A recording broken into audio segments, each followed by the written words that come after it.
The blue state of New Jersey just re-elected a Republican governor, while Tea Party Republican lost in Virginia.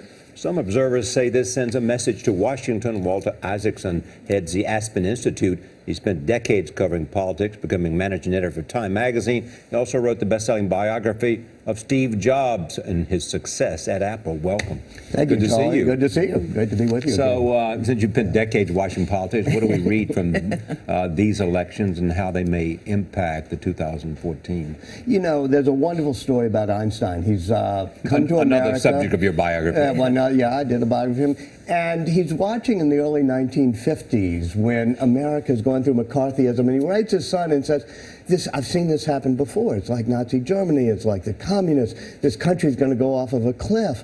And then things right themselves. Eisenhower comes in. McCarthy gets Edward R. Murrow, your great mentor, comes in and knocks off. And he writes another letter to his son. There's something amazing about America's democracy. It's got a gyroscope, and just when you think it's going to go off the cliff, it rights itself. This is what we're seeing now. Americans are saying, wait a minute, we don't need this much wackiness. Terry McAuliffe said in his acceptance speech yesterday, remember when Washington was broken? This is what happens when Virginia bonds together and we fix ourselves. Some people still think that Washington is broken. Do you?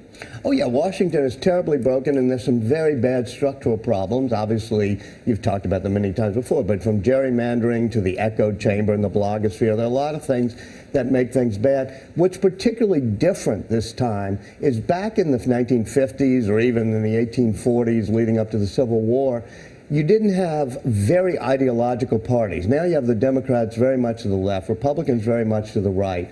But there is such a hunger for a Chris Christie or somebody like that who says, I know how to work across the aisle. I can get things done. Mm-hmm. That hunger will be translated by our democracy. You're here and you're saying you're optimistic, and you're optimistic not just because of these two elections.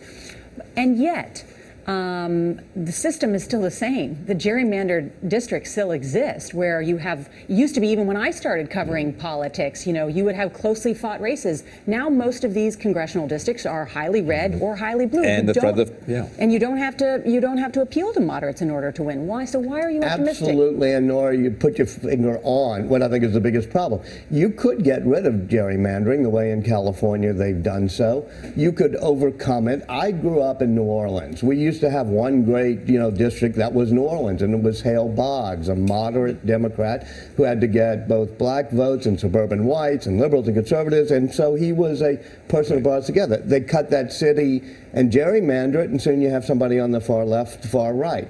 We should, as a country, as the business leaders of this country, the tech leaders of the country, citizens say, hey, let's get rid of gerrymandering. This is dumb. Mm-hmm. And one of the most interesting figures, I don't know if you saw, Walter, was the Wall Street Journal poll that said now, for the first time, a majority of Americans do not identify themselves as a Democrat or a Republican. But that's a solution. If people start saying, okay, I'm not going to be quite as ideological, you could even overcome gerrymandering. Mm-hmm. What do you make of the race? There's also the filibuster rule, too, which is a big problem. Oh, and the Hastert rule. I mean, that was ridiculous. I mean, when I worked, as I said, for Hale Boggs, he was the Democratic Majority Leader of the House of Representatives before you were born, Charlie.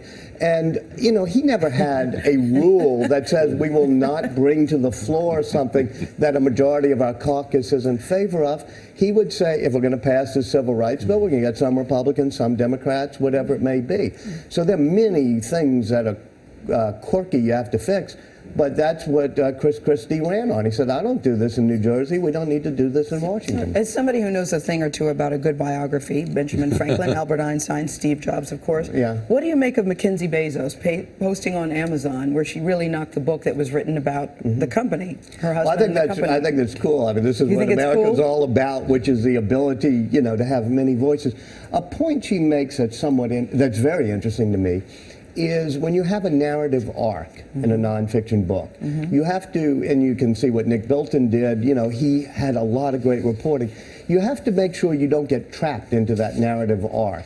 For example, in my Steve Jobs book, I made sure that everything in it was on the record. There's no anonymous quotes, so you know exactly why somebody's saying something, where they're coming from.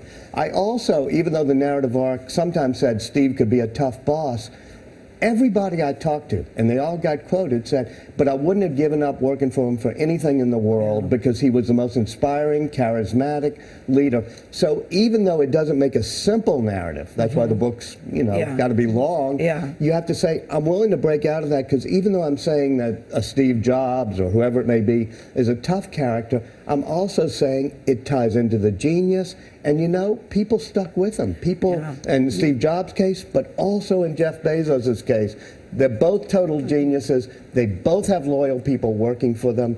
They both know how to, think different. But Walter, even in Nick's book, he said here that he started with one narrative, and then when he started investigating, it turned into something else. So that's the important, and I think Nick's book is incredibly good. I think a lot of these books, but it's important to be able to say, this is a little bit more complicated. I make somebody feel tough.